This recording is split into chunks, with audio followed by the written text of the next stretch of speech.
Kalau temukan dia penggelapan omsetnya selalu signifikan gitu. Sebelum Bapak hitung dia udah tahu, dia nyamperin malam-malam ke Bapak masih koper. Dia bilang ini isinya $2 juta. Store pajaknya 11 miliar. Setoran pajaknya 11 miliar. 11 miliar yang tadi mau nyuap ke Bapak.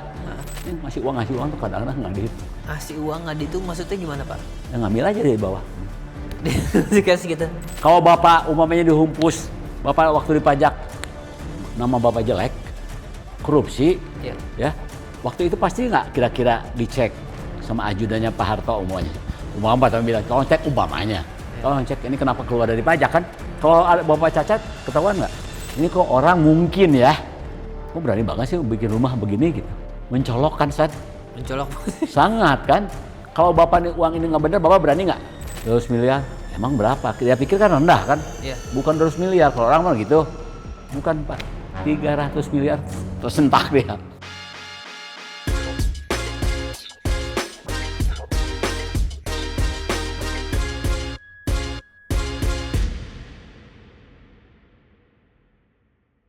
Oke, halo guys, apa kabar? Hari ini gue mau bikin podcast guys ya. Podcastnya langsung sama Bapak sendiri ya. Karena menurut gue Bapak ini adalah sosok inspiratif ya. Buat teman-teman semua karena Bapak ini berjuang dari benar-benar titik nol sampai ke titik ini. Luar biasa, keren banget. Dan juga sekalian kita bahas karena kan waktu itu gue pernah di podcastnya di podcastnya Bang Densu itu gue pernah bilang Bapak orang pajak ya, dulu pernah kerja di pajak. Nah dari situ sempat jadi banyak orang yang akhirnya suzon negative thinking karena ya zaman sekarang di masyarakat itu orang-orang pada apa ya pandangannya negatif ke orang-orang pajak gitu. Oke, jadi langsung aja kita sambut. Di sini ada Bapak. Halo, selamat malam Bapak. Selamat malam. Malam. Ini bisa perkenalkan diri sendiri? Selamat malam semuanya. Nama saya Mansur Ahmad. Lahir tanggal 10/10 tahun 50, ayahnya dari Al-Asad. Oke.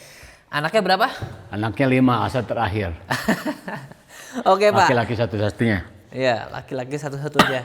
Oke, yang bakal kita bahas sekarang ini adalah kita akan bahas perjuangan Bapak dari benar-benar titik nol sampai ke titik ini. Luar biasa banget ya.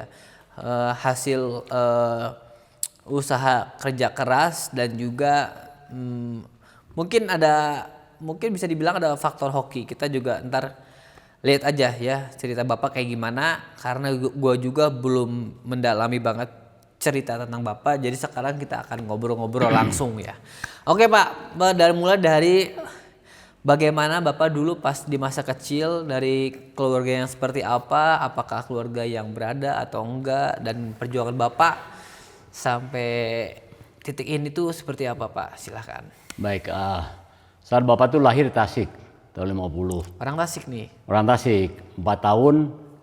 Bapak anak nomor 7 dari Aki ya. 7 dari berapa? Dari 11. 11. Wah, bisa jadi tim bola ini guys. Iya.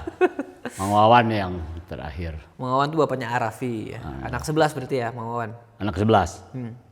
Bapak umur 4 tahun pindah ke Bandung, kerjaan Padang.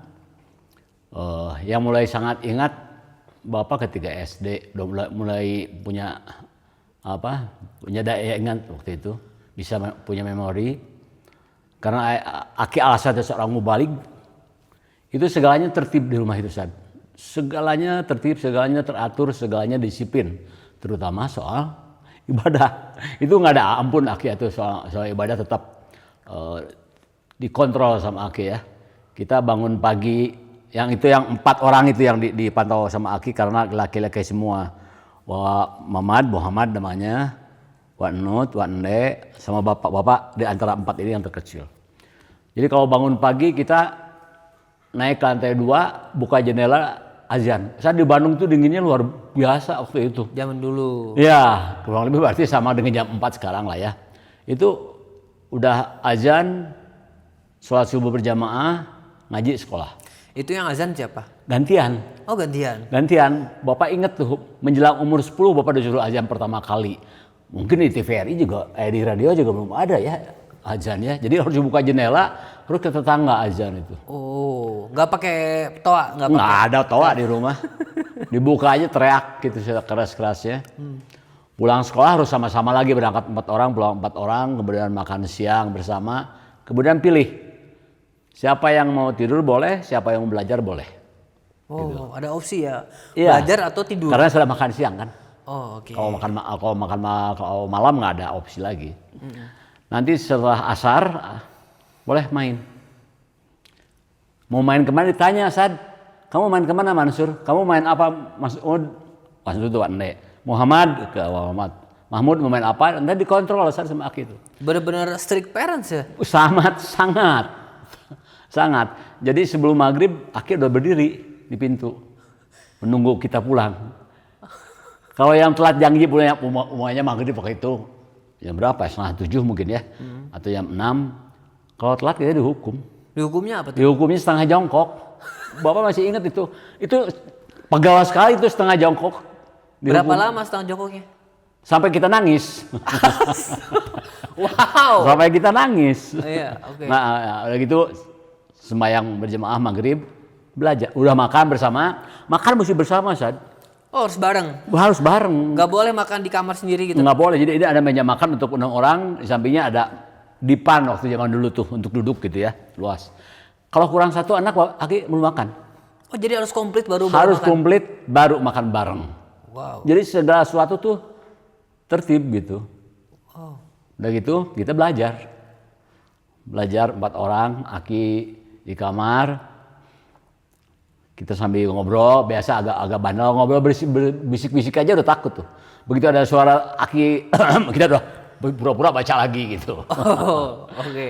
Gitu, itu soal belajar. Kalau soal agama juga rumah kita tuh kayak pesantren kali, lebih mungkin.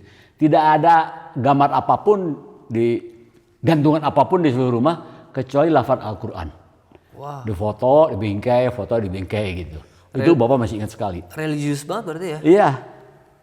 Jadi tidak ada gambar lain, kalender pun tidak boleh ada gambarnya. Kalender itu kalender Tionghoa Cina yang dirobek setiap hari. Oke. Tiap hari nggak ada gambar, itu polos saja, nggak boleh Aki.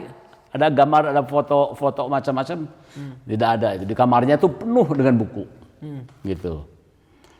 Kemudian yang Bapak ingat tuh menjelang Aki meninggal saja, ada Asian Games waktu itu tahun 62.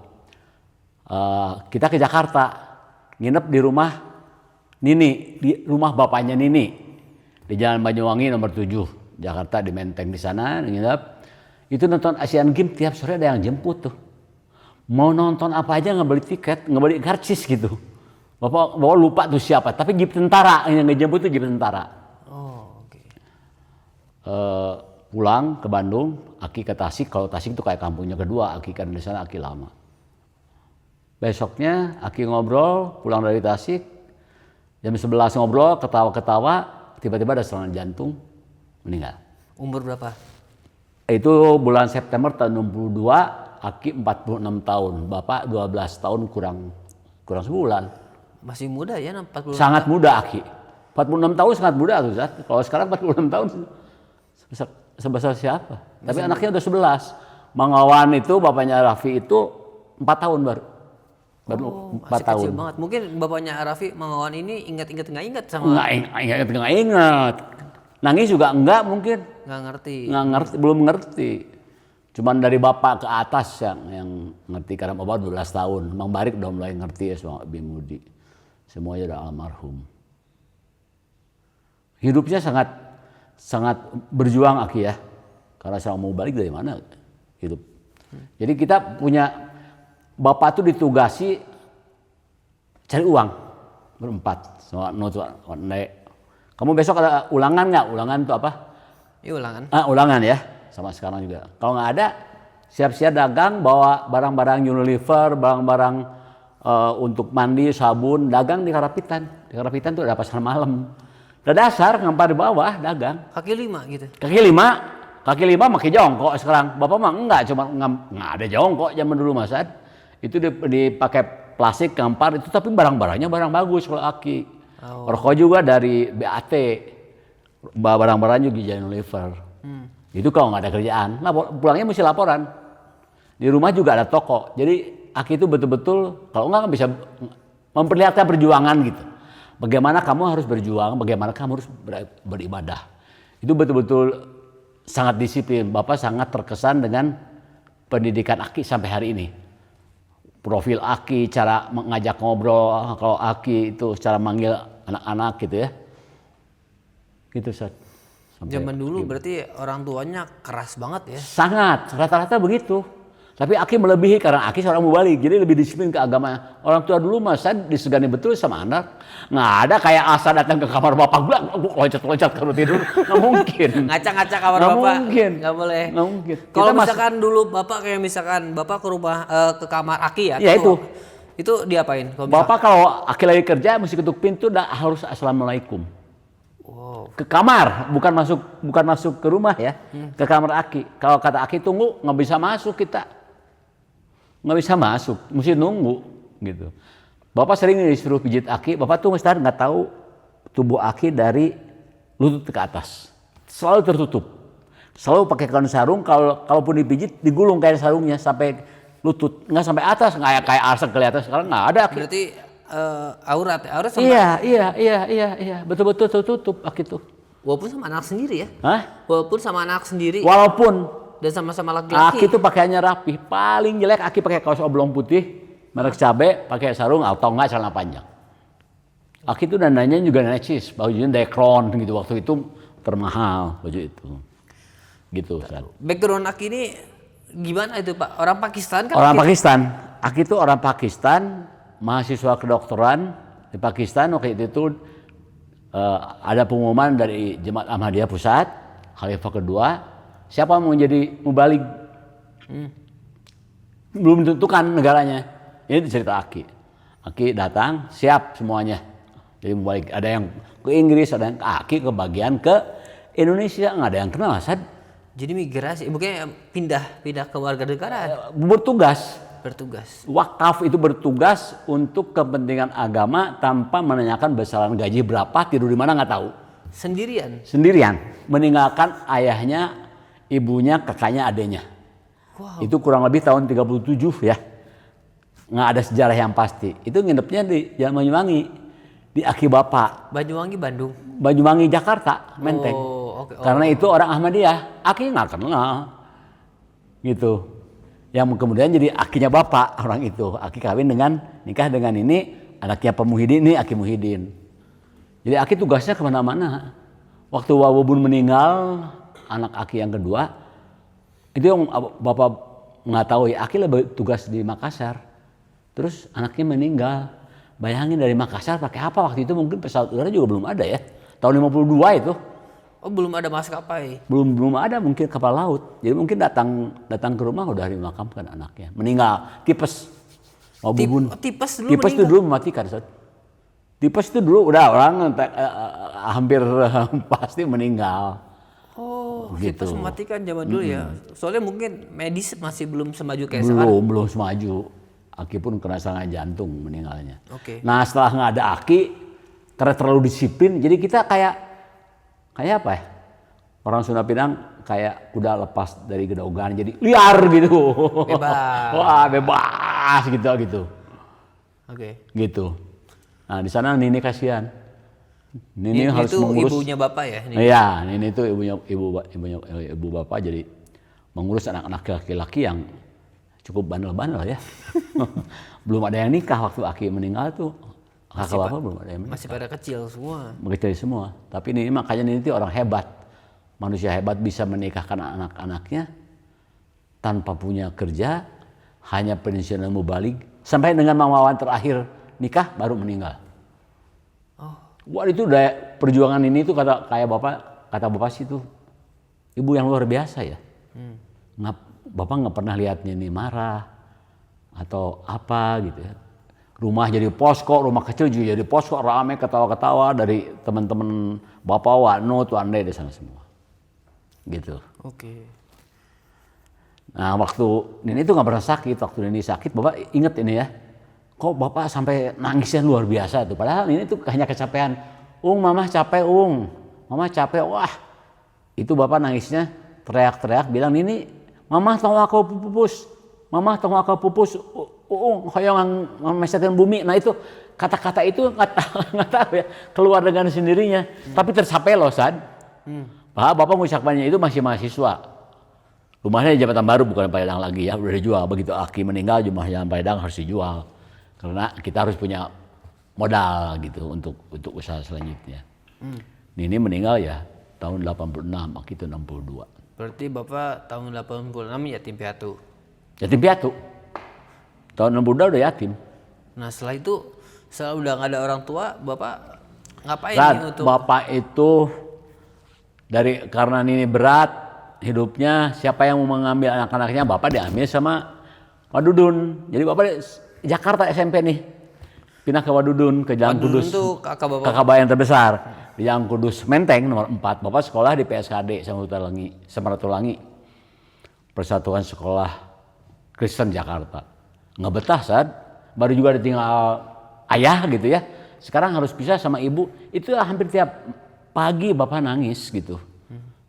Berat sekali, tapi akhirnya 6 bulan, 9 bulan lah Bapak balik lagi ke Bandung, meneruskan SMP, kemudian SMA. Bapak dari SMP udah badminton. Oh suka bulu tangkis nih. Ya, pemain bulu tangkis Bapak dari SMP. Oke. Waktu datang Thomas Cup ke Indonesia, Various Novel yang mainnya spektakuler. Nah, dari SMA tuh Bapak sekolah betul-betul kayak apa ya? Apa yang dari mana ini uang buat sekolah gitu? Jadi harus cari sendiri, harus cari sendiri selama itu halal, baik dan tidak ada yang terlanggar gitu ya. Apapun Bapak kerjakan, ngajak teman, ngajak bisnis, ngajak percetakan, lain sebagainya. Sampai Bapak mahasiswa. Bapak sebenarnya waktu SMA itu cita-citanya pengen jadi pilot pesawat tempur gitu, pengen perang di udara. Ini juga anaknya sama, nggak diizinin tapi gimana nih? Bapaknya aja pengen jadi pilot, anaknya pengen jadi pilot tapi nggak diizinin. Bapak bukan pilot sipil, tapi bukan. Iya pesawat tempur. Pesawat tempur. Iya. Pengen pesawat tempur. Oke. Tapi karena naiknya ke sosial ya, aduh, saya sekolah di mana ini? Kalau pesawat tempur kan mesti angkatan udara kan, itu mesti jurusan IPA. Kalau jurusan pasti namanya dulu, ilmu pasti. Masuk ke Unpad lah, testing, masuk ekonomi. Di ekonomi, Bapak di mahasiswa makin giat Bapak cari uang. Bapak tuh saat kegiatannya di mahasiswa, selama mahasiswa nih ya, kalau SMA masih suka main lah. Kalau mahasiswa nggak ada lagi Bapak. Aktif di Daya Mahasiswa Sunda, aktif di ekonomi, kuliah. Cuma 3. Fokusnya itu aja. Itu aja udah. Dan cari uang. Cari uangnya macam-macam lah, jadi MC juga bisa. Bapak dari dulu jadi MC loh, jangan salah MC. Oh iya? Dapat honor. Jadi apa? Honor, ya waktu itu honornya honor sukarela. Ya. Teman yang nikah, Bapak jadi MC, anaknya yang sunatan, Bapaknya jadi MC. Kemudian Bapak jadi ketua lingkungan seni daya mahasiswa Sunda. Kalau jadi project officer upacara adat dapat honor. Jadi semuanya harus berjuang Bapak, betul. Perjuangan yang Bapak sangat terkesan waktu Bapak cari uang adalah ketika ada proyek pembangunan, itu mengecat truk dirias gitu, nanti pawai gitu kan, truk Pemda, itu di Bekasi ngecatnya. Di Bekasi itu jauh kita memandang itu tanah merah. Ini tahun 74 San. Bapak di ekonomi udah pada tahu lah ya. Bapak ikut ngecat, tidur di mana nih? Nggak jelas. Kalau tidur di barak, Bapak tidur dengan kuli. Bahaya kalau tiba-tiba malam ada apa-apa kan. Jadi Bapak tidur di kolong truk, Sad. Tidur di kolong truk? Tidur di kolong truk pakai triplek, alasnya selama seminggu. Seminggu. Jadi untuk mencari uang. Ya dapat 7.500, Bapak masih ingat itu. Dan Bapak nggak malu.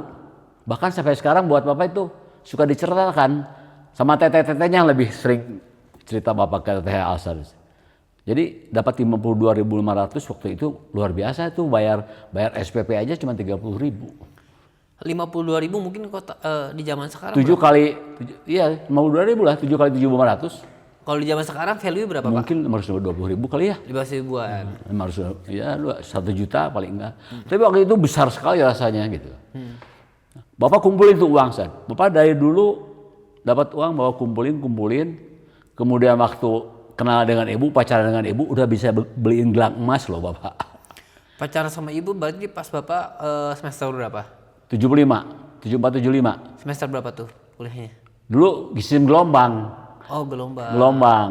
Dulu kalau kuliah mata kuliah itu kalau satu tidak naik, tidak lulus mata kuliah, tidak bisa ikut kuliah selanjutnya. Oh, berarti harus beresnya dulu. Harus beresnya dulu. Bapak masuk di ekonomi Unpad tahun berapa? Tahun 70. 70 masuknya. Oke. Selesai tahun 78 tanggal 12 Desember. 8 tahun kuliah. 8 tahun tingkatnya tingkat 6. Skripsi menyelesaikan soal 1 tahun. Jadi memang sangat berat. Harus aktif juga organisasi. Bapak nggak begitu aktif di Manadri, ikut, tapi tidak seaktif Bapak di Daya Mahasiswa Sunda ya. Ya. Kalau Bapak aktif betul Daya Mahasiswa Sunda. Sampai Bapak lulus. Akuntan mau kemana nih? Gitu. Bapak akuntan dulu jurusan? Iya, akuntan Bapak. Waktu itu nggak ada saat lulus dengan predikat cum laude. Nggak ada, akuntan nggak ada predikat cum laude. Hanya memuaskan dan sangat memuaskan. Oh. Dulu susah sekali belajarannya memang. Sangat.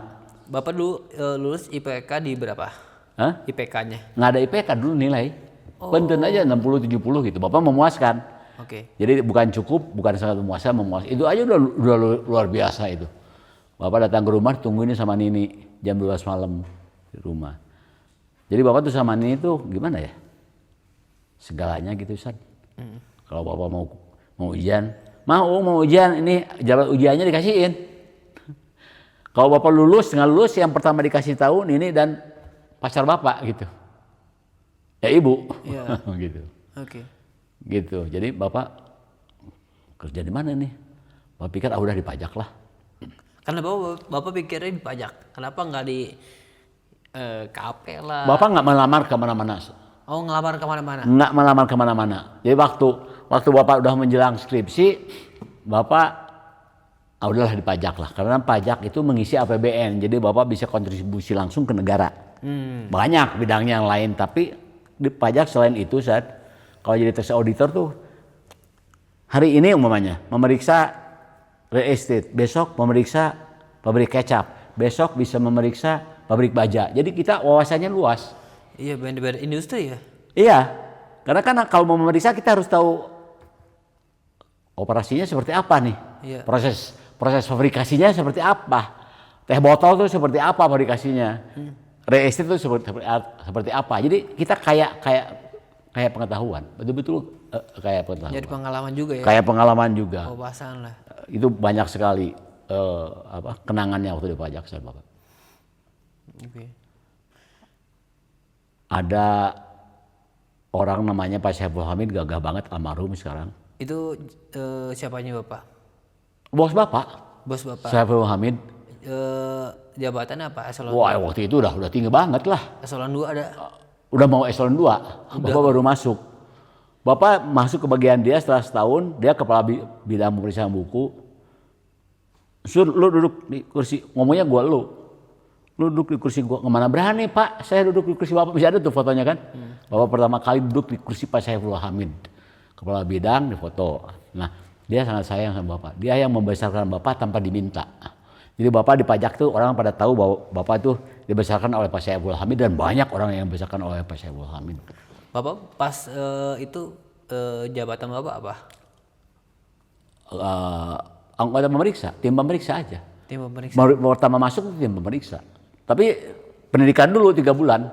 Oh, ada. 3 bulan dulu. Pendidikan dulu. Jadi Bapak bulan Mei, Bapak tuh nunggu aja, nggak mau Bapak ngelamar kemanapun nggak mau. Orang bingung ngapain nggak? Kalau ke bank kebayangnya rutin begitu aja gitu kan. Kalau perusahaan ini udah tunggu. Jadi Bapak nunggu 5 bulan nunggu panggilan. testing pertama kali akuntan di testing di pajak. Kalau dulu tidak, kita bawa ijazah aja, bawa lamaran langsung disimpan, langsung terima. Gitu. Jadi Bapak memeriksa gitu. Tax auditor ya? Tax auditor lah kalau sekarang tax auditor memeriksa buku. Banyak kenangannya, banyak suka dukanya. Ke bonded warehouse Bapak tidak bisa pakai taksi, pakai bus, harus jalan kaki jauh ya, pakai ojek. Tapi ojeknya sepeda.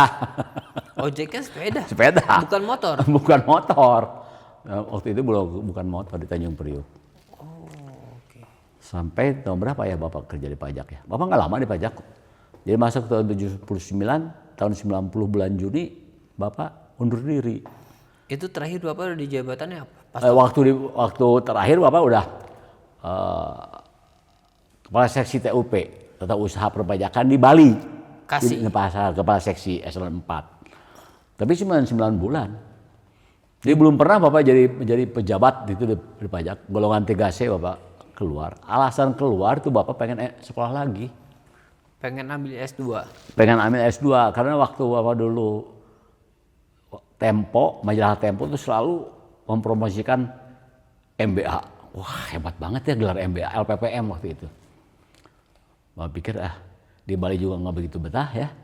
Bapak meriksa wajib pajak biasanya besar dan PT ini masih meriksa wajib pajak perorangan. Aduh nggak enak banget Sad, perorangan pribadi kan jadinya kan. Iya. Jadi kayak ngambil uang asal pribadi kan nggak enak ya. Bukan perusahaan. Bukan perusahaan. Nah Bapak punya pengalaman juga. Bapak disuruh meriksa pribadinya dokter, masih ingat namanya. Imade Jelantik. Coba tahun 90 Bapak masih ingat tuh namanya. Dia restitusi gitu. Dia pikir perhitungannya benar, ternyata salah. Malah harus store. Nangisan. Bapak yang tambahin storannya. Kurang store yang dia pikir tadinya lebih store. Diminta angkanya 900.000 kalau nggak salah. Malah kurang 300.000. Wah saya nggak punya uang. Nah, udah Pak saya bayarin nggak apa-apa. Bapak yang bayarin? Bapak bayarin. Karena dia dokter PBB. Oh dokter PBB. Pernah di PBB. Jadi prakteknya juga sederhana, pasiennya juga nggak banyak, salah hitung. Dia salah hitung aja. Terus kemudian ya Bapak pensiunnya percepat. Bukan pensiun percepat ya, cuti di luar tanggungan negara 12 bulan.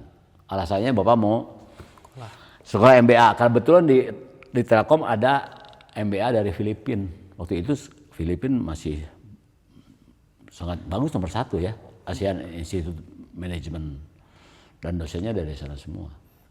Nah untuk Bapak dulu di pajak suka dukanya apa sih Pak? Kan biasanya ya seperti teman-teman tahu ya kalau di pajak kan orang-orang kan kayak wah lahan basah nih.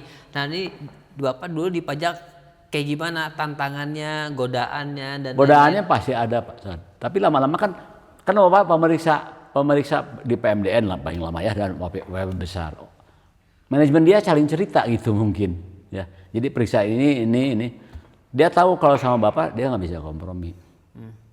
Jadi kalau Bapak meriksa ini omset Anda sekian ini jangan minta tolong ya, nggak bisa. Sampai kapanpun nggak akan saya bantu. Karena ini prinsip. Yang ini lebih baik Anda store seperti begitu. Gitu. Itu. Jadi godaannya banyak tapi Bapak tidak pernah meminta sesuatu dari wajib pajak. Seperti yang kecil aja. Kalau mau lebaran tuh biasanya teman-teman Bapak tuh pada telepon kiri kanan minta THR. Bapak bilang kamu nggak malu? Kita orang muslim minta THR sama yang non muslim. Bapak nggak pernah. Tapi di rumah penuh dengan parcel. Minta THR tuh ke siapa maksudnya Pak? Perusahaan. Ke perusahaan yang pernah di bawah dia. Oh. Kan dibagi-bagi. Bapak jenisnya real estate sama industri apa gitu ya, 2. Bapak nggak pernah, Bapak nggak mau. Dah godaan terbesar pas di pajak itu seperti apa? Godaan terbesar di pajak saat Bapak tahun 85 termasuk tim pemeriksa wajib pajak besar, bayangin. Ketuanya Pak Saiful Hamid. Itu perintahnya dari Pak Soeharto ke Radius Pawiro, Menteri Keuangan langsung ke Pak Salamun Dirjen Pajak.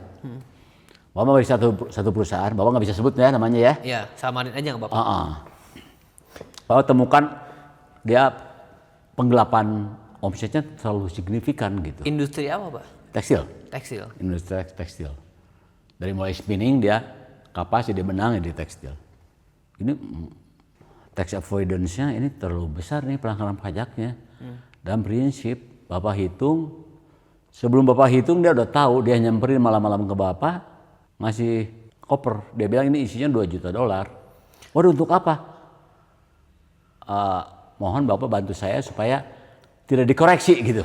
$2 juta Kata dia ya, Bapak nggak touch sama sekali, San. Iya, tapi untuk value-nya nih, untuk nilainya $2 juta di tahun Kurs berapa? 1.100, San. Di tahun berapa itu? Tahun 85, 86 lah. $2 juta di tahun 85. Ya, 1.100. Berarti kalau dikurskan 2,2 miliar. Itu tahun segitu. Iya. Kalau di sekarang berapa miliar itu? Kalau sekarang 2 juta kali 17, 34 miliar ya. Buset. Iya kan? Bapak saat itu Bapak tuh betul-betul kadang-kadang di touch juga enggak itu uang itu dalam koper ya. Ya. This is for you, Mr. Mansur. This is hospitality. Bapak saya bilang no, I can't ask this. Gitu. Dia pulang kayak kecewa banget gitu. Pagi-pagi ribut, orang-orang ngasih tahu Bapak, orang yang mau ngasih uang ke Mansur stroke. Stroke itu apa? Bapak nggak tahu, belum musim stroke kan? Ya. Dia stroke, dia kolaps, dia pingsan. Karena apa stroke-nya? Karena stres, nggak diterima. Oh, nggak diterima sogokannya. Iya, kalau sekarang suapannya. Nah. Bukan Bapak nggak doyan duit, tapi ini bahaya sekali. Ya, kurang amanah ya. Nggak akan jadi berkah, nggak akan. Dan kalau ketahuan sama petugas hukum ya, itu pidana. Resikonya besar. Besar, sangat besar. Dan Bapak anehnya kok spontan gitu. Itu bahwa dilindungi itu. Dilindungi Allah. Spontan pegang tuh enggak. Harga, Bapak ingat harga baby Benz waktu itu 60 juta. Harga apa? Baby Benz. Mercedes Benz. Oh, Mercedes. Mercedes Benz. Ya. Itu 60 juta kurang lebih. 60 juta rupiah. Sedangkan kalau dulu itu di 2 juta di 2,2 miliar. 37 Mercedes Benz Bapak bisa beli. Ya, kalau diterima. Kalau diterima. Jadi alasan terus jadi apa tapi nanti. Iya, iya. Berarti alasan Bapak nggak terima karena ya Bapak takut. Tapi itu saat Bapak tuh nggak, gua kalau ini nggak akan terima, enggak, spontan aja gitu. Nggak mau, nggak dipegang juga enggak tuh koper. Dipegang aja tuh enggak tuh koper. Nggak disentuh sama Itu sekali. Bapak betul-betul setelahnya, aduh dilindungi sama Allah ya, gitu. Oke. Ya itu kenangan yang paling Bapak. Dan ada di koran, ada di Kompas. Judulnya sama ibu clippingnya kelingsut kali ya sama ibu. Jadi karena kita sering-sering pindah-pindah, karena Bapak kan sambil jual beli rumah, Sad. Ya. Orang pajak tahan suap itu ada itu. Itu Bapak.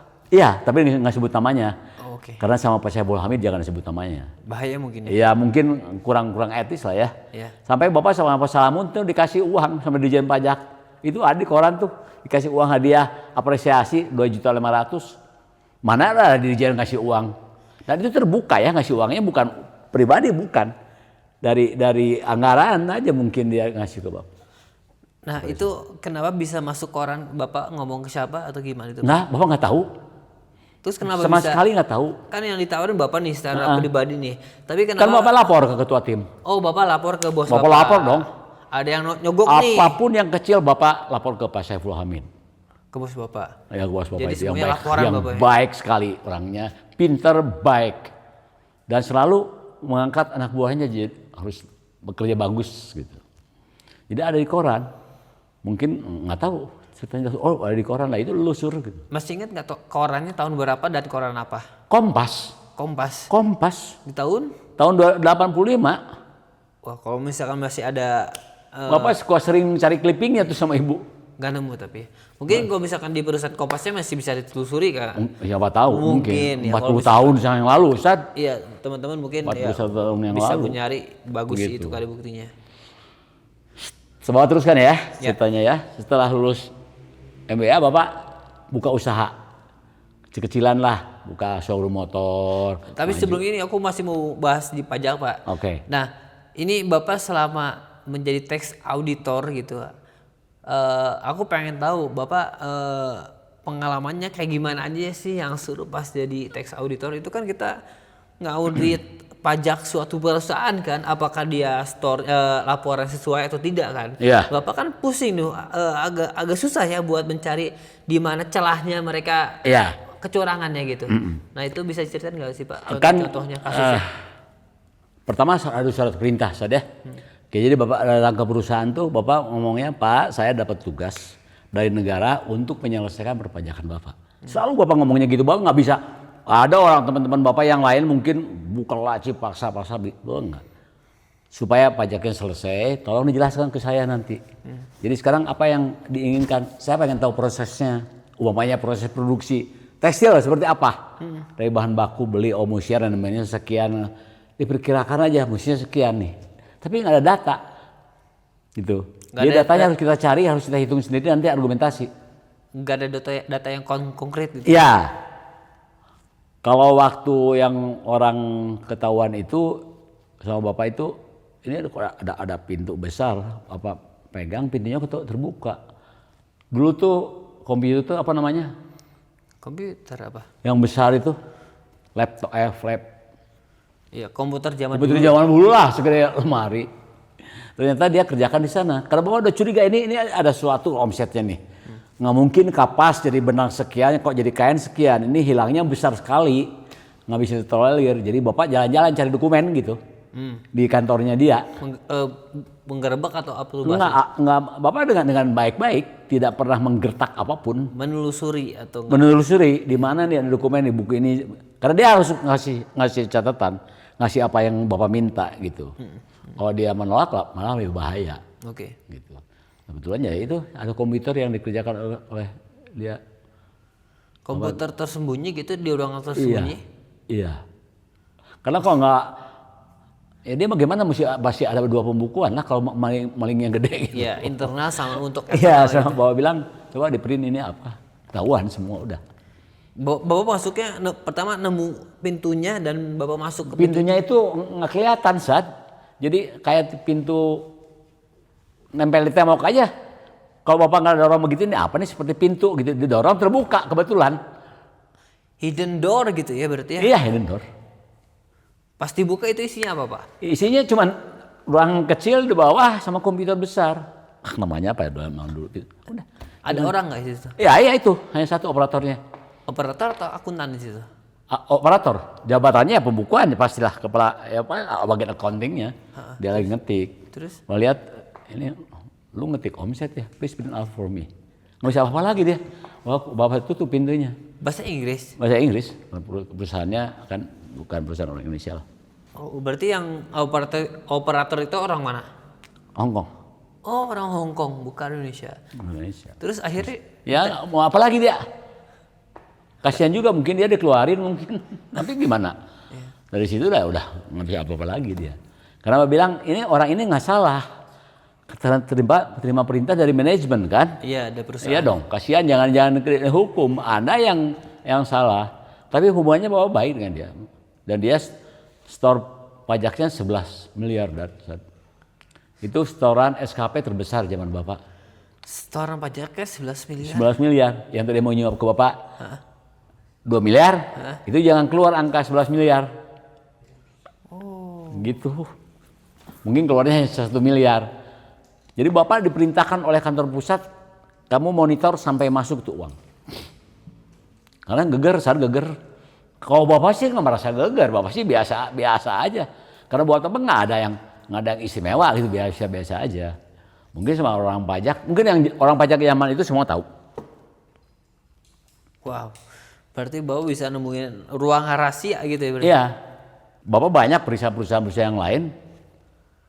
Ada satu lagi yang, wah mana bisa, itu di gudang semua dokumennya.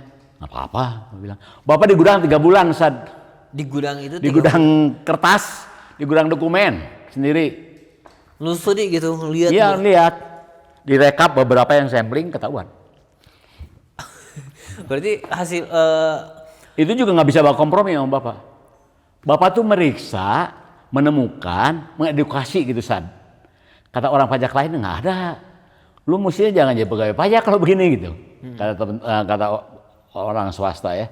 Bahwa edukasi lu jangan bangun begini, ini bahaya, lain kali begini terus sering, nanti kamu kena pidana, kena hukuman, hancur perusahaan kamu. Kamu janji dari sekarang gitulah kurang lebih. Iya. Dengan itu aja dia mengucapkan terima kasih, Ustaz. Wow. Kasus lainnya apalagi Pak yang Bapak nge-audit suatu perusahaan yang ternyata nemu ruang rahasia lah atau Nggak ada ada sama satu kalau ruang rahasia itu. hanya tekstil tadi. Iya, tekstil tadi. Yang kalau perusahaan lain nih, yang di Jakarta, kebanyakan di Jakarta Bapak ya, kalau di Pajak Besar relatif tertib ya pembukuannya. Tidak ada yang pabrik minuman, Bapak periksa juga, lebih mudah pabrik minuman. Minumannya apa? Apakah minuman kemasan botol? Botol. Botol. Udah ya lihat botolnya dia beli berapa. Kalau Belanda ada istilah verban kontrol. Ada pemeriksaan yang ada hubungannya. Bapak pernah memeriksa pabrik roti kecil nih, pabrik roti kecil. Dia memberikan ke Bapak bukti-bukti pembelian terigu. Siklo terigu jadi sekian roti. Yang Bapak minta pembelian kantong plastik. Dia kan dikasih ke Bapak kantong plastik, masa dia manipulasi? Enggak kan? Iya. Ya. Bapak tinggal hitung aja, lu beli kantong plastik berapa biji, dipakai berapa, terpakai. Ya. Awal pembelian dikurangi stok akhir sama dengan pemakaian kantong plastik. Umpamanya mestinya lu 1000 roti nih. Kenapa lu laporin cuma 700? Oh, 300-nya nggak dilaporin. Nah, bukan dari terigu. Dari Dia juga kantong kaget. Dari kantong plastik. Dari kantong plastik. Orangnya nggak expect berarti ya. Ini dia nggak akan kepikir minta kantong plastik. Nggak ngapain minta kantong plastik, orang kan nggak mungkin. Pasti mintanya terigu kan, kalau beli roti kan, gitu. Wah, itu berarti. Jadi itu lama-lama insting, Ustaz. Makanya orang tuh makin lama makin biasa. Jadi pertama kesamaan tuh sih kejeduk-jeduk juga. Ya, karena jam Repot-repot terbang juga. akhirnya. Hah? Karena jam terbang. Iya. Wah, berarti itu cerita Bapak di pajak ya. Tapi Bapak kan ya seperti orang-orang yang sebut gitu ya. Kalau orang pajak kayak tadi ada yang ngasih Bapak uang buat ya hadiah lah atau apa biar bisa dibantu gitu. Semua tawaran orang-orang Bapak Nggak ada yang terima. Tapi dia ngasih akhirnya. Gimana sih ceritanya? Karena Bapak kasih edukasi. Oh, jadi tanda Karena terima dia kasih. dapat SKP itu buat dia tuh sebenarnya perusahaan-perusahaan gede dapat SKP itu seneng. Dia punya ketetapan karena pajak itu finishing touch dari bisnis dia. Kalau pajaknya dia keluar SKP dengan benar aman. Nah, Bapak membantu itu dengan koreksi apa adanya. Bahkan ada satu orang konglomerat ya. Pak Mansur, apa kata Pak Mansur, saya store. Sampai begitu, berarti dia mendengar siapa Mansur ini mungkin ya. Yeah. Ini orang nggak bisa dibawa damai nih, tapi baik orangnya gitu. Edukasi. Dia ngasih ucapan terima kasih, Bapak tanya dulu. Ikhlas kan nih? Jangan ngasih yang nggak ikhlas. Biar kita beda agama juga harus ikhlas. Dan ngasihnya nggak bisa bukan besar-besar. Bapak kumpulin gitu. Itu ngasihnya berarti tanda terima kasih ya? Terima kasih. Saya thank you. Bukan gratifikasi. Bukan pemerasan lah. Jauh dari pemerasan, gratifikasi. Bukan pemerasan. Kalau gratifikasi? Belum ada waktu itu gratifikasi, Sad. Dan pajak juga belum begitu tertib. Tapi berarti banyak orang pajak yang baik juga banyak sebenarnya. Banyak. Berarti itu orang ngasih kasarnya kayak Bapak membantu sebagai konsultan berarti. Ya, di benak dia ini orang tidak minta macam-macam, meriksanya fair, ngasih info. Orang yang waras akan mengucapkan terima kasih nggak? Iyalah. Ya udah. Bapak prinsipnya itu. Bahkan ada wajib pajak yang setelah Bapak pensiun, saya pernah diperiksa sama Bapak. Kalau ini orang baik nih. Ini orang kalau ngasih uang ke Bapak banyak nih. Nggak ada kerjaan juga bisa ngasih uang dia, Pak. Dia manggil, suruh sini dong. Udah lama nggak ketemu, gua lagi ngomongnya juga. Ini ngasih uang tuh kadang-kadang nggak dihitung. Bisa pinjam uang ke Bapak saking baiknya. Ngasih uang nggak dihitung maksudnya gimana Pak? Ya, ngambil aja dari bawah. Dikasih gitu. Udah selesai kerjaan ya? Iya, selesai. Bapak nggak pernah minta, nggak ada yang berani minta uang sama orang ini. Nggak ada, dia bawa uang bro aja kasih gitu. Tanda terima kasih karena Bapak Karena Bapak ngasih, setelah pemeriksaan juga Bapak kasih, Pak ini museum begini, ini harga pokoknya sebaiknya begini, ini sebagainya begini. Bapak jangan main omset ya, karena omset itu pidana. Iya, berarti Bapak Revenue beda. konsultan juga ya, ngasih tahu, ngebantu Iya. juga lah. Kan kasarnya. orang pajak harusnya memberikan penyuluhan sebenarnya kan. Harusnya. Iya. Sambil juga prestasi untuk masukin ke APBN. Jadi buat Bapak tuh di pajak Bapak sebentar tapi pengalamannya berarti buat Bapak. Berapa tahun Bapak di Cuma pajak? 11 tahun. 11 tahun dong. 11 tahun. Tahun 79 Mei Bapak pendidikan, September mulai kerja. Itu pun kerjaannya September tuh di pengendalian wilayah. Gitu. Bukan pemeriksaan buku setahun. Setelah itu, setelah Bapak di pajak, di akhirnya Bapak pajak resign tahun 89. Tahun 90 Juni. 90 Juni. 11 tahun lah jadinya. 11 tahun di pajak. Setelah itu Bapak kemana tuh karirnya? Bapak sekolah MBA kan? Oh, abis dari pajak Bapak sekolah dulu MBA. MBA. Karena kan cuti di luar tanggungan negara dengan alasan kan harus jelas kan. Lu ngapain? Udah mutasinya paling bagus, termasuk bagus lah. Mutasi promosi dari Jakarta ke Bali. Orang lain sibuk, Bapak enggak. San. Sampai temen Bapak, lu nggak cari info, lu pindah kemana? Enggak. Kayak lama mana digawe nggak betah gimana di tempat yang pindahin baru gitu ya. Iya. Ya keluar. Tempat-tempat pelosok gitu. Iya, memang ke pelosok, Sat. Memang ke Irian, ke Banda Aceh, ke Kendari gitu. Lu kalau tempatin di Kendari gimana? Ya keluar. Bisa langsung. Bapak jawabnya enteng aja, ya keluar dong. Kan perjanjiannya begitu. Bersedia ditempatkan di mana saja. Bapak nggak pernah minta saya jabatan. Nggak pernah sama sekali. Ada mutasi ribut, Bapak diam. Ternyata Bapak tempat di Bali yang jadi inceran orang lain. Ya dong, di Bali mah dekat atuh. Di Bali enak juga. Enak banget. tempat Lama-lama wisata bosen juga ya. tapinya. Apa? Bosen juga lama-lama. Kenapa bosannya? Suasananya juga kan panas, nggak enak gitu, Sat. Tahun berapa itu? Itu tahun 89. 89 di Bali. Bosen selama berapa tahun Bapak di Bali? 6 bulan, 9 bulan paling lama. Gak betah? Nggak betah, bolak-balik kan. Bapak di Bali itu nge-audit perusahaan apa aja Pak? Anak perusahaan kecil-kecil, Sat. Oh, kalau di Bali kecil-kecil. Tapi Bapak nemukan juga perusahaan tekstil yang pura-pura dagang, ternyata bukan berdagang, dia punya tekstil mesin. Tapi laporannya benar juga. Oh, tertib. Tertib. Ya relatif tertib lah, yang tertib sekali sih mungkin jarang saja. Oke. Kecuali yang go public mungkin. Oke, berarti Bapak tahun 90 udah resign. Saya Terus udah itu sekolah MBA selesai. Di mana MBA-nya? MBA-nya di Telkom, batch kedua. Batch ke-1, kedua itu dosennya dari Filipina semua. Makanya Bapak tertarik. Wah, pinter-pinter, Sat. Pinter Orang ya? Asian Institute Management tuh lulusan Harvard semua. Dosen Bapak tuh lulusan Harvard semua. Jadi uang ngajarnya, oh begini, ilmunya begini. Wah, berat sekali sekolahnya ternyata. Berat sekali itu. Bapak baca sampai malam, bangun pagi-pagi lagi, itu berat sekali. Oh, lulus. Berapa tahun Pak kuliah di S2? 12 bulan persis. Cuman ada PMBE 3 bulan. Jadi Bapak nggak bisa lagi balik ke pegawai negeri karena udah lewat 12 bulan. Cuti di luar tanggungan negara itu 12 bulan. Boleh balik lagi. Gitu. Kalau ini Bapak berarti 12 bulan tambah 3 bulan. Nah, tapi sama Pak Abroni Nasution, Kanwilnya, orang pintar juga, kami Indonesia bagian timur. Sudah lu masuk aja. Nanti saya atur, jangan Pak, ini udah langgar. Bapak nggak mau juga nanti jadi bahan omongan kan. Berarti Bapak benar-benar ikutin banget peraturan. Bapak mah patuh, Sat. Nggak ada yang nggak patuhi. Bapak tuh kerja tuh di pajak itu orang lain kalau istirahat pada keluar, Bapak kerja. Gimana kalau orang-orang istirahat? Istirahat jam 12, Bapak? lama pulangnya jam 2 gitu ya pada makan, Bapak enggak. Beli makannya jongkok aja, suruh anter sama office boy. Terus Bapak makan di ngapain? kantor. Di kantor. Kantor Bapak kerja terus. Kalau mau cuti bener gitu. Berarti Bapak workaholic ya? Ya mungkin begitu. Oke.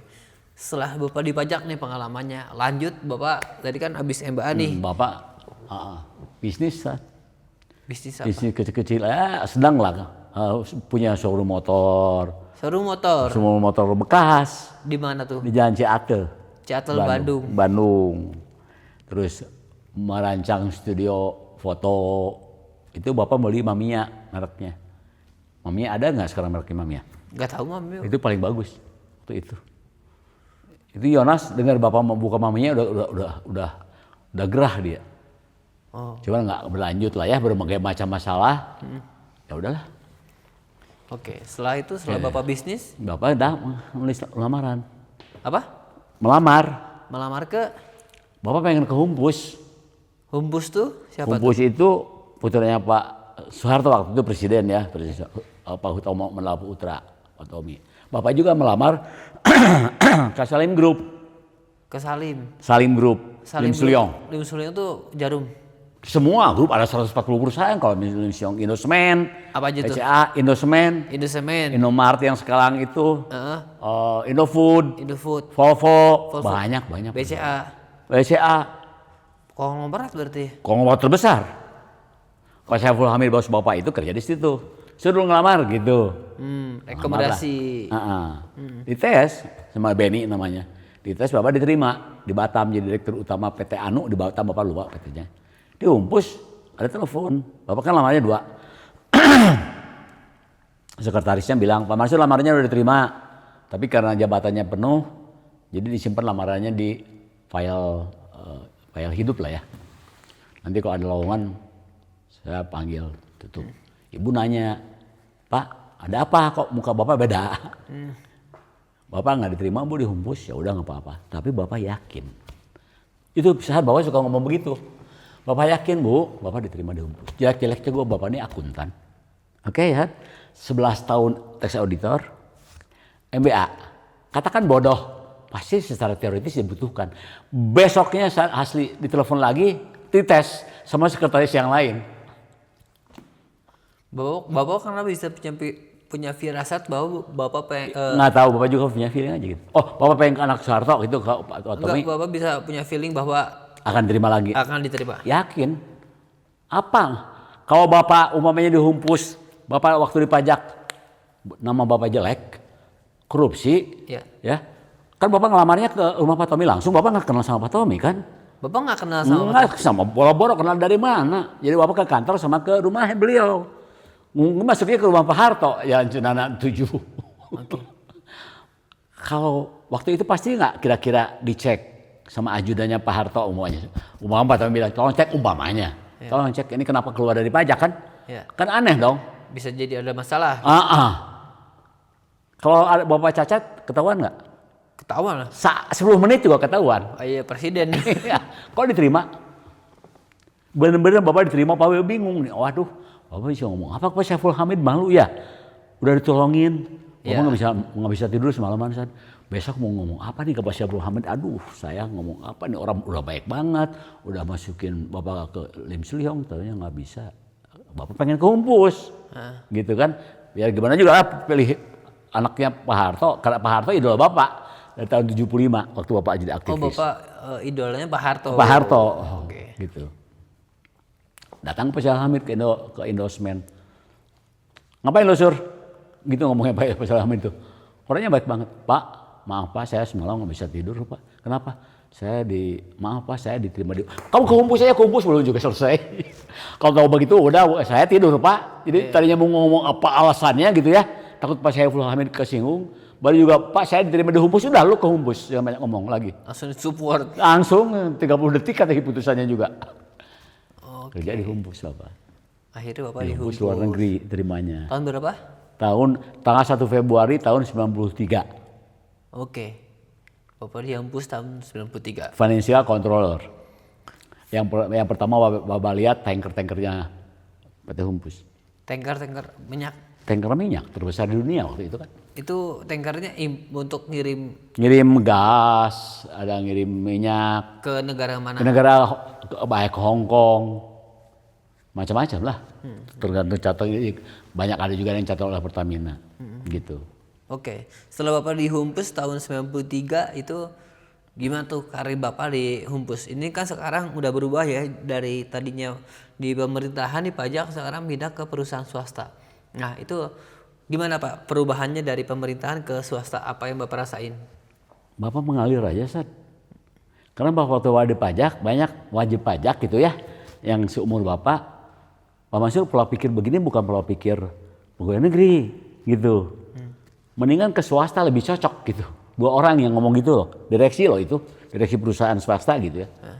Jadi Bapak waktu ke Humpus ya ada penyelesaian mungkin sedikit ya, tapi Bapak tidak ada masalah yang Berarti Bapak nggak bisa komputer gitu aja, Bapak nggak pernah komputer. Kalau yang lain-lain Bapak hanya belajar sedikit, punya sedikit udah selesai bisa. Tahun 97 Bapak dipanggil oleh pemiliknya. Tahun 97 dipanggil pemilik apa? Pemilik Humpus. Nah ini langsung ke holding Bapak. Berarti tahun 97 Bapak dipanggil sama Pak HMP? Pak HMP ke rumahnya. HMP itu Hutomo Manala Putra. Oke. Orang lain, ini bukan membanggakan Bapak ya. Iya. Sekretaris Bapak waktu itu, Pak Mansur. Kok Pak Mansur diam aja nih, orang lain pada ribut pengen jadi direktur di holding gitu. Bapak enggak, biarin aja. Taunya Bapak dipanggil besoknya saat Mansur, kamu duduk di holding. Aduh Pak, saya mah enakan di Humpus luar negeri lah. Perusahaan kaya, ya naik pesawat harus first class, harus. Eksekutifnya Humpus ini harus Humpus Inc ya, Humpus luar negeri ya. Iya. Karena punya tanker terbesar di dunia, masih kelas ekonomi. Dia harus eksekutifnya harus naik first class ya. Oke. Enggak, kamu bantu saya. Ya udah, Bapak masuk jadi direktur di holding. Waktu itu perusahaan masih ada 33 perusahaan. 33 perusahaan. Ya. Bisa dijelasin nggak beberapanya itu adalah industri apa aja perusahaannya? Core bisnisnya itu transportasi, oil and gas. Ya, transportasi itu termasuk tanker kan transportasi. Oh, oke. Terus? Oil and gas dan chemical industry kalau nggak salah 3. Chemicalnya buat apa tuh? Ya kan bikin industri minyak, industri metanol. Oke.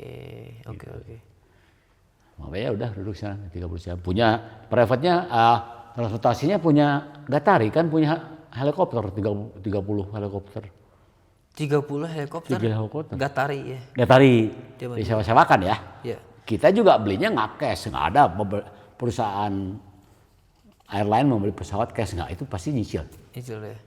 Disewakan. Berat kali kalau dibayar di awal ya. Berat. Nah, ini kan Bapak udah cerita ya di pajak seperti ini, di Humpus seperti ini. Nah, ini kalau misalkan secara umum orang kalau misalkan hanya menerima gaji kan, ya Bapak uangnya nggak akan banyak ya. Itu banyak yang Bapak di Humpus tiap tahun dapat dividen. Dapat dividen? Dapat bonus, dapat bonus. Hampir 8 kali rata-rata. Bagaimana 8 kali gaji? 8 kali gaji? Iya. Karena apa Bapak dikasih bonus? Profit. Makanya Bapak juga cerita ke Asad, bikin dulu planningnya RKAP.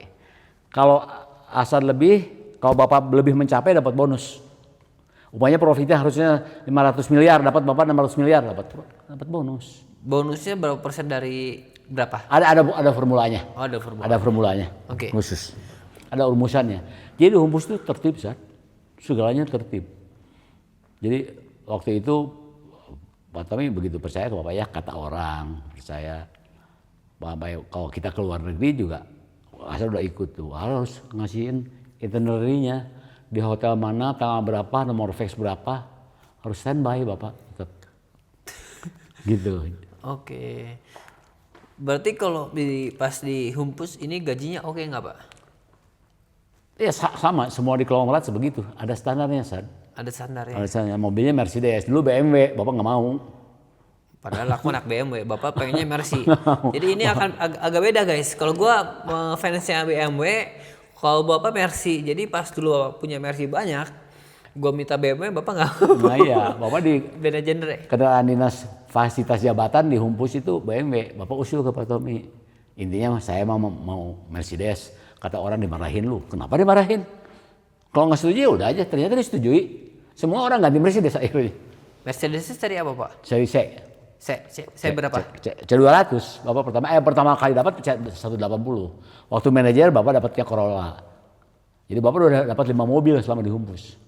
Dikasih 5 mobil selama di Humpus? Iya, kendaraan fasilitas jabatan ya, kendaraan kantor ya. Tapi ketika nilai bukunya 0 dikasihkan. Oh, jadi dipinjam atau dikasih nih? 5 tahun sebagai kendaraan jabatan. Oke. Sudah 5 tahun dikasihkan. Dihibahkan. Oh gitu ya. Enak juga ya. Enak banget. Oke. Selain itu Pak, pendapatan lain nih. Ya itu saat Bapak tuh ada orang datang, Pak Mansur ini tolong ini saya ada masalah. Ini pemegang saham Four Seasons. Bapak juga jadi direktur kan di Four Seasons. Hotel Four Seasons di Bali. Okay. Karena pemegang sahamnya Humpus. Oh oke, Four Seasons ini pemegang saham salah satunya Humpus. Humpus jadi pemegang saham Bagian, tapi nggak begitu banyak. Pemiliknya Pak Wira Santosa. Bayangin yang menciptakan Four Seasons hanya satu orang kimia lagi, insinyur kimia. Tahun berapa itu?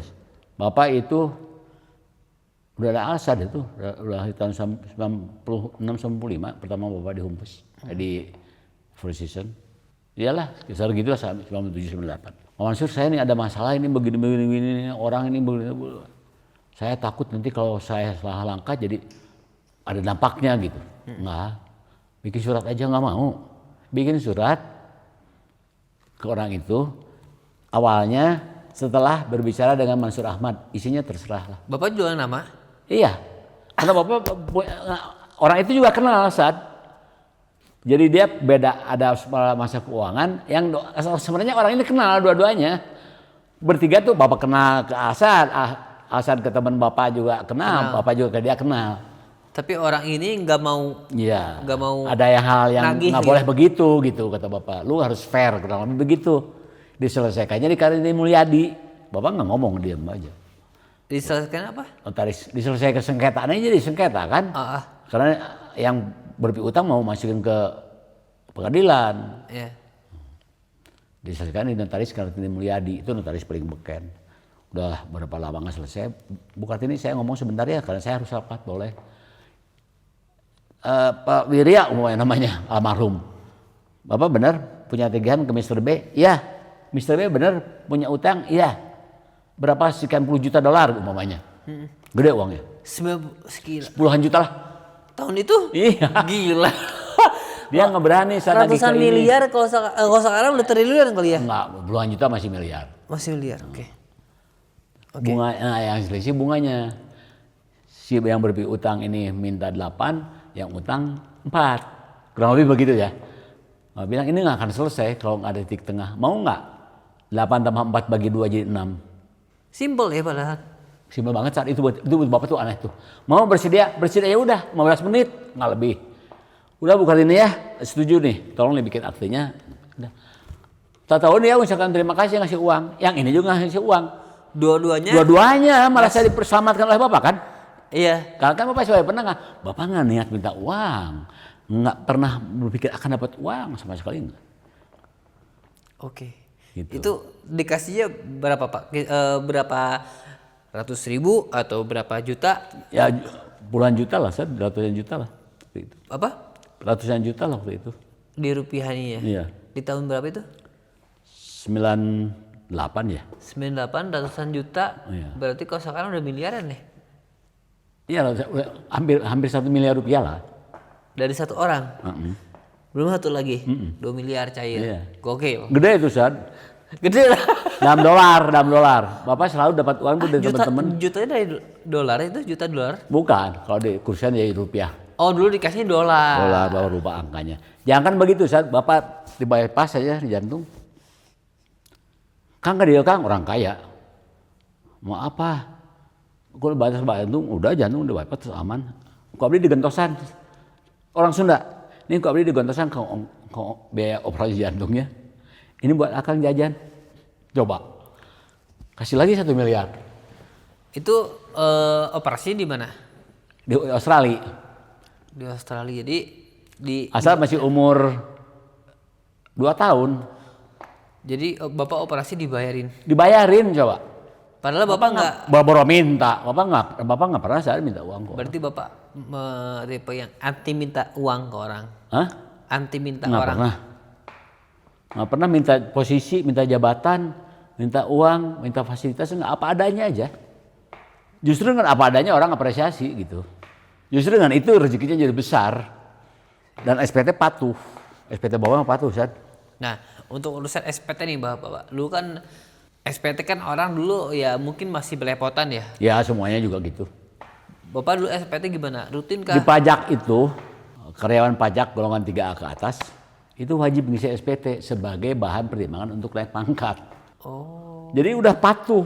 Jadi udah terbiasa ngisi SPT udah 11 tahun di pajak, terbiasa aja, terbiasa. ngisi SPT terus. Semua Bapak laporkan. Dari tahun berapa Bapak laporin? Dari tahun 79. Dari tahun 79 Bapak Bapak nggak pernah bolong SPT. disiplin. Nggak pernah bolong, telat pun nggak pernah. Telat pun nggak pernah. Nggak pernah. Tuh asal lihat aja kan seabrek begini. Iya SPT sih. Bapak. Sampai titik ini pun nggak pernah telat. Nggak pernah. Tahun 2006 Bapak apalagi udah pensiun. Justru sudah pensiun Bapak diperiksa. Gara-gara ada rumah Ki Putih yang mau dijual Yang ini? 200 miliar. Iya. Tahun berapa itu? Itu diperiksa untuk tahun pajak. Bapak barusan lihat file tahun 2014-15, 2 tahun. Panggil Bapak, Kang punten Kang, orang pajaknya. Karena ini ada info mau dijual 200 miliar. Betul-betul. Itu salah tuh, alasan anak saya salah tuh sama yang bikin YouTube-nya, asal sama Raffi kalau nggak salah ya. Iya. Ya, 200 miliar. Emang berapa? Dia pikir kan rendah kan? Iya. Bukan 200 miliar, kalau orang mah gitu. Bukan Pak, 300 miliar tersentak dia. Nanti kalau laku saya bayar PPh final 2,5% kan Pak. Iya. 7,5% saya bayar, jangan takut. Saya tidur. Iya. Udah. Tenang. Kata dia, aduh punten Kang. Saya nggak tahu ternyata Akang orang pajak. Nggak apa-apa. Surat perintah itu harus dilaksanakan. Bapak periksa saya. Iya. Karena udah keluar surat perintah. Iya. Nggak boleh, Bapak saya nggak mau. Dianulir karena saya orang pajak, mantan orang pajak nggak mau. Periksa. Iya, Bapak nggak mau jual nama bahwa Nggak gua ada. pajak nih, lu macem-macem, awas lu. Nggak pernah. Nggak pernah. Akhirnya Bapak dapat SKP 2 tahun. SKP itu apa? Surat ketetapan pajak. Patuh, nihil. Lega nggak? Lega. Lega sekali. Kemarin periksa lagi tahun 2000. Tahun 2000 berapa? 2020 Diperiksa lagi? untuk tahun pajak 2019 kalau nggak 2020 setahun tapinya nggak ada apa-apa lagi karena orang penasaran ini kok orang mungkin ya kok berani banget sih bikin rumah begini gitu mencolok kan Sad Mencolok. sangat kan kalau Bapak nih uang ini nggak benar Bapak berani nggak Logikanya ngumpet. logika aja Ngumpet. ya. Kalau Bapak ada cacat nggak dapat prestasi bahkan Bapak di pajak tuh dapat prestasi Sad kalau Bapak di pajak ada cacat berani nggak ngelamar kumpus Harusnya enggak sih. kalau Bapak dihumpus nggak bener dan ada uang nggak bener bikin rumah begini bumi sang kuryang lihat semua itu rumah siapa iya kan ada acara kan Di depan rumah kita tuh tempat balai pertemuan. Jadi kalau untuk pernikahan, event-event itu di sana. Jadi udah pasti orang datang ke sana banyak gitu. Setiap weekend tuh selalu rame. Jadi orang begitu buka pintu mau pulang dia lihat rumah ini Iya benar. kelihatan kalau berdepan-depan begini frontal Exitnya benar-benar berserbangan sama gerbang rumah kita. iya berani nggak Bapak ngundang Pak Tommy ke sini asal tahu sini datang beliau jadi saksi kan Saksi nikah tahun kita ya. 2010 Saksi nikah Tetes Citra. iya jadi Bapak merasa ya udah selesai memang apa adanya orang juga berpikir lama-lama ya berbalik ya ini berarti memang benar udah berapa tahun nih rumah ini udah 21 tahun Sad tahun 2005 kita 2005 ya. gitu jadi sekarang rumah ini tinggal dijual udah aman Bapak itu targetnya saat perjalanan Bapak gitu Kenapa Bapak pengen jual rumah Ki Putih ini? pertama Bapak udah pensiun ini pemeliharaannya cukup tinggi kedua anak-anak udah pada keluar ketiga mau diapain mendingan Bapak jual Bapak kasih ke anak-anak modal dan lain sebagainya dari rumah sebagainya. Bapak bisa melihat jerih payah Bapak dari mahasiswa sampai hari ini dinikmati oleh anak-anak.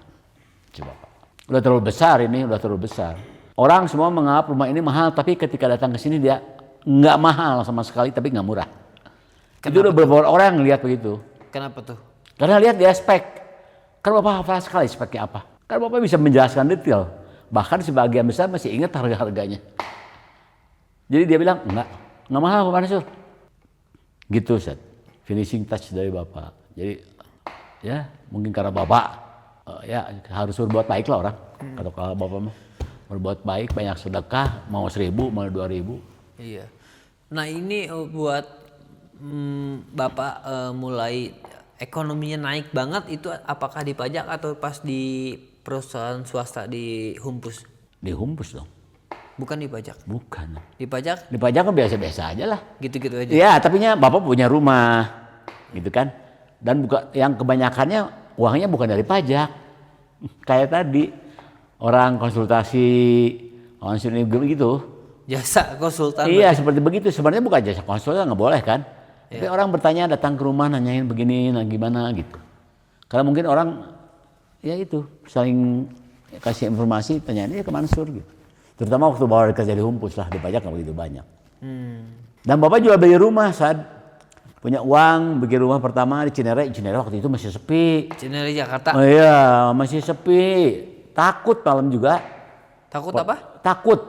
Malam, kalau malam itu takut, ngeri, masih belum ada orang. Oh, sepi. Tapi Bapak kantor di Rio Dalam, jadi pulang Bapak suka jogging. Orang belum musim jogging, Bapak udah jogging. Ada yang datang, Pak, saya mau rumah Bapak ini bagus. Mau berapa? Mau jual berapa? Sekian, ceplos aja gitu kayak rumah ini. Beli aja, pindah aja lagi gitu. Oh, jadi dapat juga uang dari bisnis properti lah ya? Iya. Nah, kenapa Bapak banyak patuh? Karena Bapak di PPH final semuanya. Bisnis rumah final, deposito final, saham final.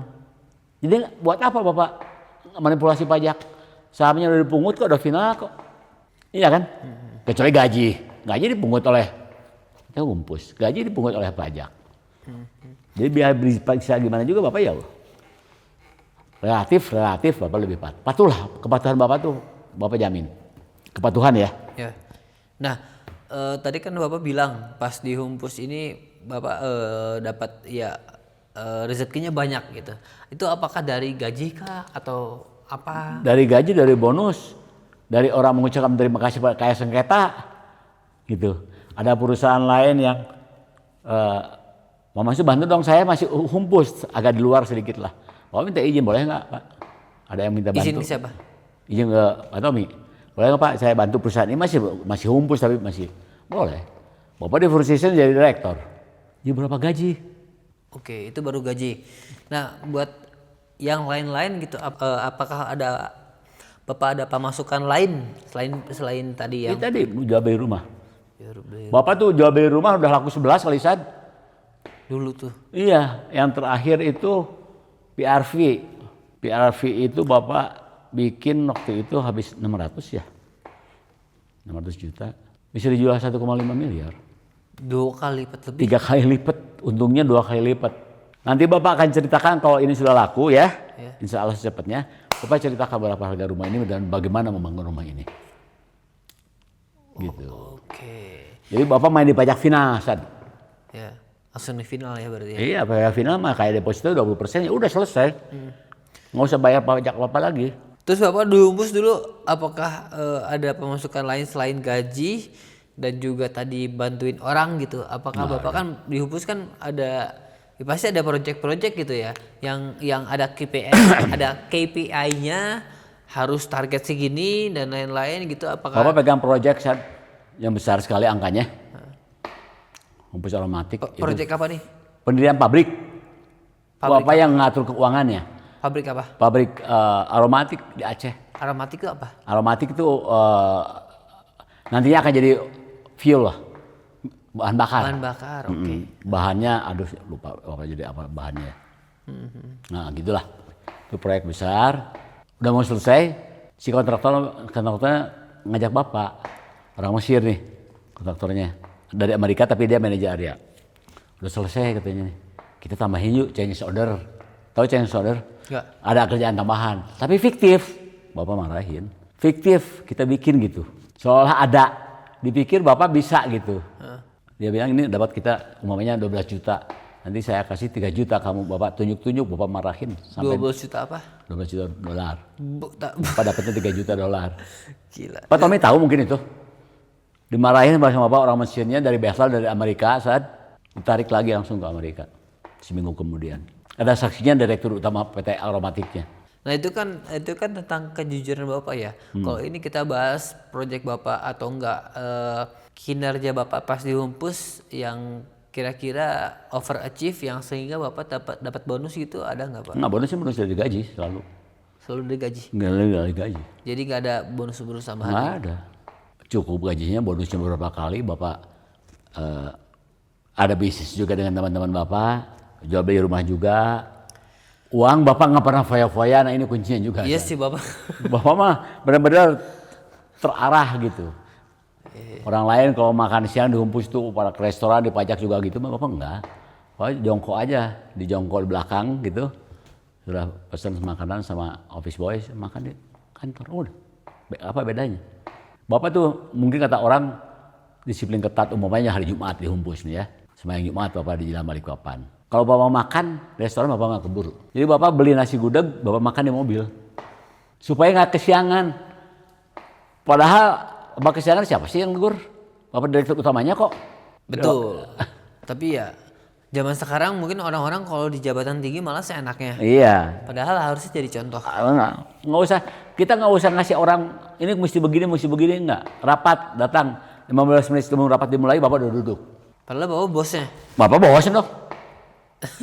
Bapak udah duduk. Bapak pengen tahu siapa yang suka kesiangan, Bapak berdiri aja di kantor jam 7:30 atau jam 7 lebih 1/4 udah berdiri di kantor. Ketahuan kan siapa? Nggak ditegur, Bapak biarin aja. Terus nggak ada punishment, nggak ada hukuman gitu orang-orang yang telat-telat gitu. Seharusnya iya Bapak nggak, tapi dia berubah. Oh berubah. Berubah Tapi lah. Gitu, kalau ada office boy, sekretaris yang mesti harus pensiun, Bapak bilang nggak perpanjang. Kasihan lah, masa security harus pensiun padahal dia punya anak udah mahasiswa butuh uang kan. Iya. Nggak. Nah untuk kita bahas sekarang rumah ini Pak, Bapak pengen ngejual rumah ini berapa Pak? Ini waktu itu Edi Brokoli asal tahu. Tahu dong. mau dijual nggak nih rumah? Sana ke Molina ada yang mau beli berapa? $20 juta. Apa dari langit aja tuh angka? Nggak apa ngitung dulu enggak. Berapa aja 280 miliar waktu itu kursnya 14. Ya udah gitu. Sampai sekarang kan penawarannya nggak berubah sih. Dan tidak ada ya orang yang nggak tahu bilang mahal. Semuanya juga orang yang mendengar itu mahal ting. Lu tahu dari mana rumah gua mahal? Besar dengan mahal tuh beda. Besar jumlah uangnya dengan mahal tuh berbeda. Buat dia mungkin ini tuh fantastik 280 miliar gede banget. Jadi kesannya mahal gitu kan. Mahal tuh kata siapa? Kalau kata orang punya duit mah nggak mahal. Tapi orang yang datang ke sini yang lihat rumah, ya, yang minat, dia penasaran kayak apa sih 280 miliar? Bapak jelasin sampai ke lantai atas semuanya. Bener Pak Mansur nggak mahal, juga nggak murah. Murah tapi nggak mahal. Jadi Bapak menawarnya kan fair. Padahal angkanya dari mana? Karena orang nggak mungkin lagi saya bikin rumah begini, arsiteknya juga. Bapak cari arsiteknya berapa orang yang nggak ganti-ganti ini. Nah bahas rumah nih, Bapak dulu bangun rumah ini berapa tahun, terus juga berapa arsitek, berapa pegawai kayak gitu. Bapak ini kayak mimpi nih, rumah ini Bapak kan jual beli rumah, ada rumah beberapa. Bapak jual satu semua rumah 5, jadi rumah ini 1. Bayangin 5 rumah, Bapak jual aja rumah ini 1 plus deposito habis aja udah ke sini. Fokus ke sini, habisin semuanya di sini. All in ke sini. Di sini. Kenapa? Itu uangnya 3 tahun lebih, buruhnya sampai 130 orang, insinyur ada 11. Buset. 350 orang 3 tahun 130 orang. 130 orang 3 tahun dan 11 insinyur. 11 insinyur. Yang jagonya Pak Adi. Bapak cari ke teman-teman ke arsitek-arsitek yang bangun rumah kita gitu ya. Yang di Setasari, yang villa, itu kan arsitek. Nggak bisa nangkep apa yang Bapak maksud. Jadi Bapak tuangin idenya, mereka nggak bisa ngerangkum. Dia bikin sketch salah. Ada yang ngasih tahu siapa? Itu ada tuh pasangan Pak Adi sama Robert. Itu yang satu arsitek perencana, Adi yang satu arsitek pelaksana. Dilacak sama Bapak ketemu, diajak ngobrol. Bapak 3 bulan ngobrolnya sama dia. Senior, jago itu orang. 3 bulan dia bikin sketch, nggak ada koreksi sama Bapak sketsanya. Bagus, pinter. Bagus. Itu kan bikin maket kan ada kan? Harus lihat. Iya. Bayangin. Jadi pertama kali, wah ini orang jago. Jagonya dia bisa nangkep apa yang Bapak maksud. Iya. Dan dia bisa tahu ini selera Bapak kemana gitu. Karena Bapak waktu jalan-jalan ke Eropa itu Bapak seneng lihat rumah. Waktu Eropa Timur apalagi bawa foto semua rumah kan. Berarti Bapak terinspirasi dari bangunan-bangunan di Eropa. Ya, betul. Villa juga dari Eropa, dari Sungai Rhein kan itu waktu kita ke Jerman tahun 99. Oke, jadi itu perjalanan Bapak dari benar-benar nol, dari susah. Bukan nol, negatif mungkin sampai titik ini. Coba, siapa yang bisa bertahan hidup begitu kalau kita nggak punya daya juang, nggak punya kemauan berdoa juga ya, itu buat Bapak ikhtiar dan berdoa. Putusan ada di Allah. Bapak ngerasa ini ya Bapak kan berjuang keras ya. Tapi Bapak ngerasa ada faktor hoki nggak? Ada. Kalau nggak karena Allah nggak mungkin. Hoki itu artinya keberuntungan ya. Keberuntungan kita selalu tarik ke Allah ya. Kalau ini kalau nggak dengan izin Allah. Bapak waktu mau bikin rumah ini kebetulan kita ke Mekah saat tahun 2002. 2002 Setelah Bapak jadi danlat. Setelah Bapak jadi danlat, Bapak beli tanah ini. Danlat apa? Dapat Panardi, pendidikan dasar, komandan latihan Bapak. Bapak tiba-tiba berdoa, ya Allah berikan kesempatan saya pengen membangun istana di dunia. Maaf ini bukan sombong, bukan sombong. Ini contoh buat kalian semua yang dengar anak Bapak terutama berdoa. Jadi Ustaz, ternyata ibu juga berdoanya sama. Nggak kompromi. Nggak kompromi depan Ka'bah. Sehati aja itu udah ngeklip, udah. Kalau Bapak sama Ibu betul-betul apa yang mau diucapkan Bapak dengan Ibu bisa sama. Gokil. Gitu. Karena dari pacarnya dari kecil ya.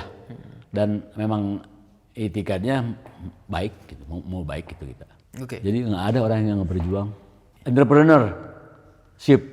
Bapak tertinggi nilainya di kelas waktu di ekonomi. Ini buat asar penyemangat ya. Nggak ada bukunya itu waktu itu. Dosennya nggak cobrak aja ngomong. Ujian saya cuma hebat orang. Oke. Profesor Dr. Sumarman Sohamijaya, masih ingat Bapak almarhum. Nah ini kan Bapak kan tadi bahas sumber rezeki Bapak dari ya gaji, dari ada orang kasih bonus rezeki ya, dan juga ada beberapa project gitu. Nah yang aku mau tanya ini di zaman sekarang kan orang banyak yang investasi atau enggak bermain di saham atau enggak di forex atau enggak di emas, itu Bapak punya enggak di situ? Bapak nggak mau itu. Kenapa tuh? Saat saham itu, saham itu ada istilah penggorengan, ada istilah banyak pokoknya. Istilah judinya tanda kutip terlalu tinggi. Makanya Bapak nggak berani di saham. Kecuali kalau sahamnya itu yang buyback tuh. Repo saham. Jadi jual nanti beli lagi pasti. Nah, itu boleh. Kalau di pasar Bapak nggak berani.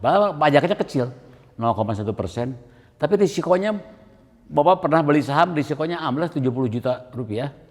Nggak baik lagi, dipegang gimana juga. Padahal BUMN bagus. Bapak nggak sebutin BUMN-nya. Kalau di emas, Bapak pernah invest di emas nggak? Naruh nggak sama sekali. Dolar juga nggak? Enggak, dolar simpen hanya untuk ditabung aja, nggak tahu bakal ada krisis. Nanti kalau butuh tukerin gitu. Butuh tukerin. Oh, jadi Bapak nukerin dolar pas lagi krisis? Pas lagi krisis. Pas lagi rate berapa tuh kursnya? 10.000. Lumayan, Bapak lagi punya banyak dolar itu. Iya. Salah satu. Ya buat kurang Bapak banyak lah, buat orang lain mungkin sedikit. Makanya saya Bapak lihat di medsos ya, walau halam berenggaknya.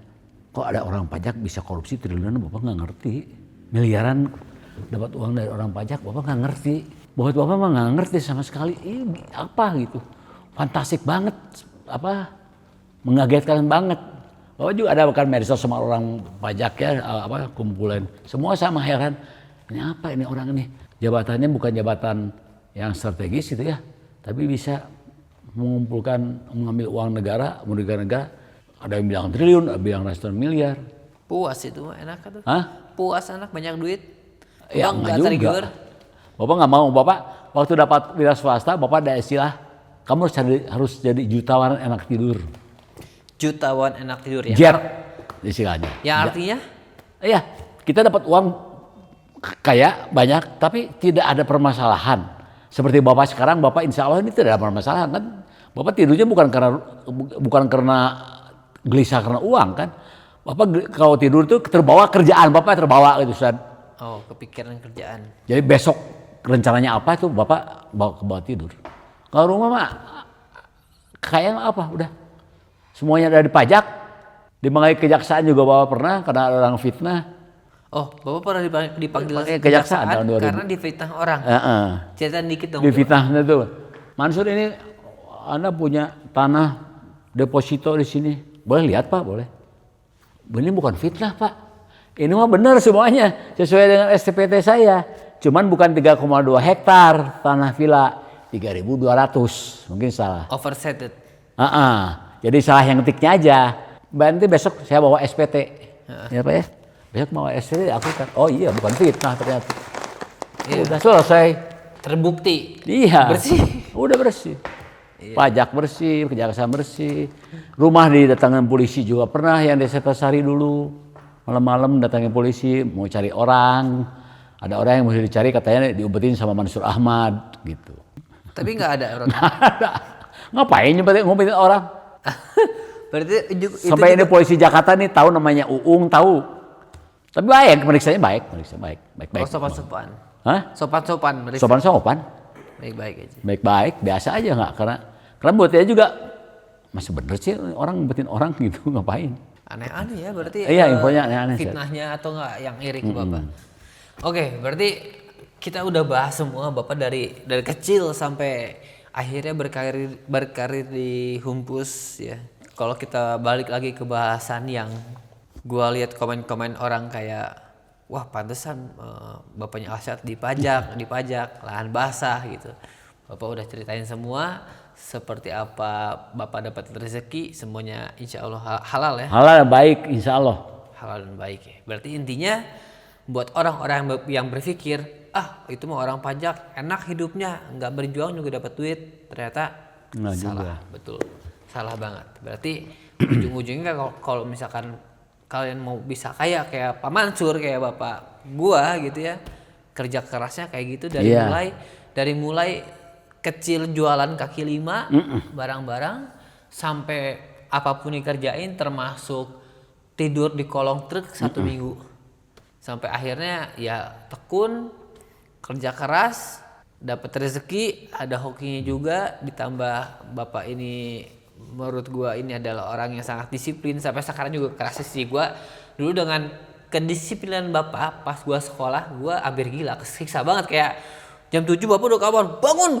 sekolah kuliah gitu kan ya jadi saking takutnya bapak kan selalu pakai sendal rumah jadi kalau misalkan jalan ke kamar kedengaran tuh bapak langsung bangun gua guys padahal lagi tidurnya nyak gitu tapi begitu dengar suara step bapak datang ke kamar itu udah deg-degannya minta ampun sampai bangun ya itulah pendidikan yang keras perjuangan yang keras yang akhirnya alhamdulillah berbuah hasil ya tapi balik lagi tadi kayak kita bahas kembali lagi ke Allah gimana rezeki yang penting kita berusaha sebaik mungkin dan juga tawakal juga beribadah Harus.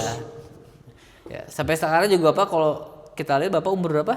Mau 76 insya Allah. 76 masih segar karena Bapak dari dulu ini disiplin olahraganya nggak pernah lewat.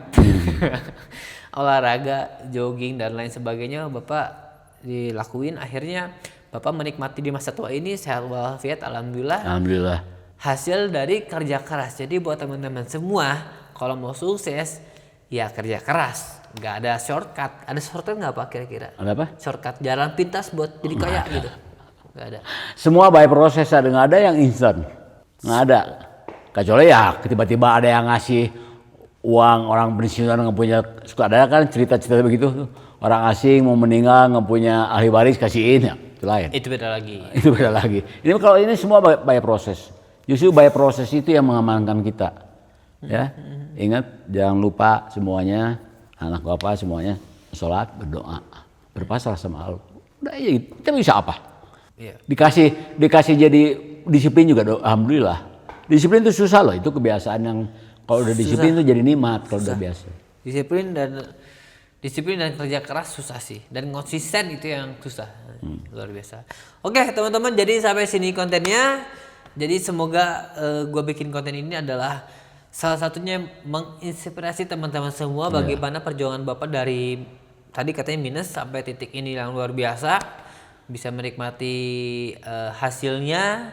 Dan juga gue pengen meluruskan untuk beberapa orang-orang yang ngomong komen tentang bapaknya Asyad ini adalah orang pajak, ya pantesan, bla bla bla bla bla bla, negatif thinking dan juga suuzon. Ternyata ya bapak tahu sendiri di pajaknya sangat terkenal, sangat disiplin dan juga sangat jujur, nggak bisa kompromi bapak dari dulu. Udah ya orang-orang pajak tahu lah, jadi respect lah, keren. Oke, terima kasih teman-teman semua. Makasih juga Bapak buat sharing-sharingnya. Semoga buat teman-teman bisa Semoga bermanfaat ya. Bermanfaat tujuannya itu. Oke teman-teman, thank you nonton.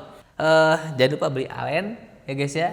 Makanan kucing gua juga pengen berusaha kayak Bapak, pengen berjuang. ngerintis Harus. ngerintis bisnis sendiri, gimana caranya walaupun ada Bapak sebagai privilege yang ngasih masukan, yang ngebantu gua di bisnis dan juga ngebantu dari sisi finansial, alhamdulillah gitu ya.